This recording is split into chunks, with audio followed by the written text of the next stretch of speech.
अयोध्या में चूड़ामणि नाम का एक गरीब व्यक्ति रहता था। उसको अपनी गरीबी से चिढ़ हो गई। धन पाने उसने बहुत मेहनत की परंतु वह सफल नहीं रहा। परंतु धन प्राप्त करने की इच्छा से उसने बहुत दिनों तक भगवान की तपस्या की। उसकी तपस्या से प्रसन्न होकर एक रात धन देवता कुबेर ने उसे सपने में दर्शन दिए। उन्होंने कहा, सूर्योदय के समय तुम हाथ में लाठी लेकर घर के दरवाजे पर खड़े हो जाना।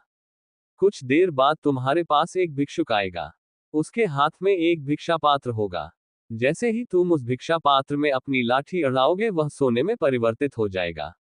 तुम उसे भिक्षा पात्र को अपने पास रख लेना। ऐसा तुमने 10 दिन तक करना है। इस प्रकार 10 दिन करने से तुम्हारे पास 10 सोने के पात्र हो जाएंगे, जिससे तुम्हारी जीवन भर की दरिद्रता दूर हो जाएगी। रोज सुबह उठकर चूड़ामणि वैसा ही करने लगा जैसा कुबेर ने सपने में बताया था। चूड़ामणि के पास 10 दिन तक एक भिखारी रोज नया भिक्षा पात्र लेकर आता रहा और चूड़ामणि उसे भिक्षा पात्र को अपने डंडे से छूकर सोने का बनाकर अपने पास रख लेता। चूड़ामणि का पड़ोसी बहुत दुष्ट और लालची स्वभाव का था। वह चाहता था चूड़ामणि भूख से मर जाए और वह चूड़ामणि की जमीन और मकान पर अपना कब्जा कर ले। एक दिन चूड़ामणि के पड़ोसी ने चूड़ामणि को सोने का पात्र बनाते हुए लालची पड़ोसी ने देख लिया। चूंकि वह भिखारी धन कुबेर जी का सेवक था, ये बात चूड़ामणि के पड़ोसी को नहीं पता थी। बस उसी दिन से चूड़ामणि का पड़ोसी नित्य प्रति किसी भिक्षुक की प्रतीक्षा में अपने घर के दरवाजे पर लाठी लिए खड़ा रहता। वह किसी भी कीमत पर सोने का पात्र पाना चाहता था। बहुत दिन बाद अंततः एक भिक्षुक उसके दरवाजे पर भिक्षा मांगने आया। पड़ोसी ने भिक्षा पात्र पर डंडा छुआया पर वह सोने में नहीं बदला। अंत में उसे गुस्सा आया और उसने आव देखा न ताव भिक्षुक पर प्रहार करना शुरू कर दिया।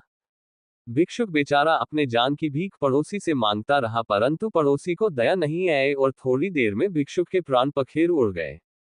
उसके इस कर्म की सूचना राजा तक पहुंची।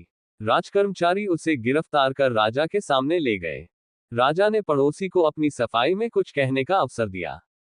पड़ोसी ने राजा से कहा, बिछुड़ामणि रोज एक भिक्षा पात्र को सोने के पत्र में बदल देता है और उसने भी ऐसा ही करने की कोशिश की लेकिन ऐसा करने में एक भिखारी उसके हाथों मारा गया।